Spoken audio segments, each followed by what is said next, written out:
نحمده ونصلي على رسول كريم. أعوذ بالله من الشيطان الرجيم. بسم الله الرحمن الرحيم. My dear brothers, sisters, respected judges and elders, Assalamu alaikum wa rahmatullahi wa barakatuh. My name is AHSAN and I will be talking to you about Prophet Muhammad and how he was a mercy to mankind. بسم الله الرحمن الرحيم وما أرسلناك إلا رحمة للعالمين. And we have not sent you except as a mercy to mankind. Surah Al-Anbiya, Ayah 107. Our beloved Prophet Muhammad was the greatest man to ever live on the face of this earth. He had the best manners and the best character. He was extremely merciful to everybody. He even forgave his enemies after they would beat and torture him. A very good example of this is shown when he traveled to At-Taif. When the Prophet took Allah's message to the people of At-Taif, they cursed him out of the city. They told their children to throw stones at them, making them bleed heavily. He later took shelter in a nearby garden, cleaning himself up. He still bled so much that he could hardly see straight.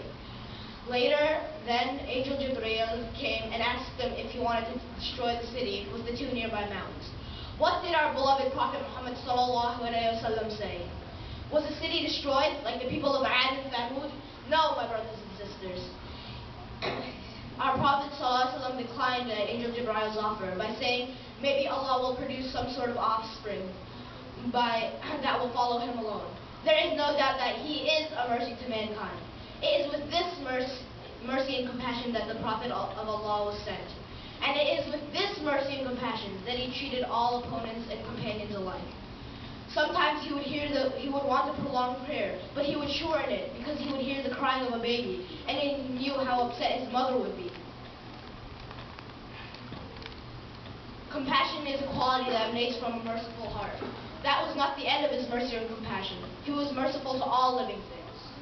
Abdullah bin Jafar radiallahu anhu narrated that the Prophet ﷺ entered a compound of an Ansari man, and there was a camel. When the camel saw the Prophet, it longed for him and started shedding tears. The Prophet ﷺ approached the camel and wiped its tears away.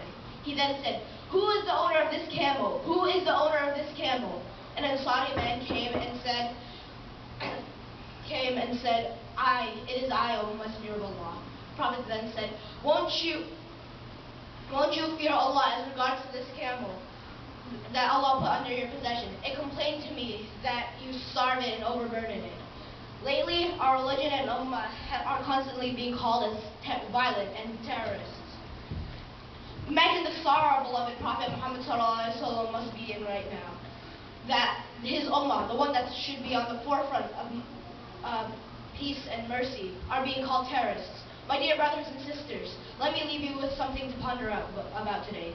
Are we really following the footsteps of our beloved Prophet Muhammad ﷺ?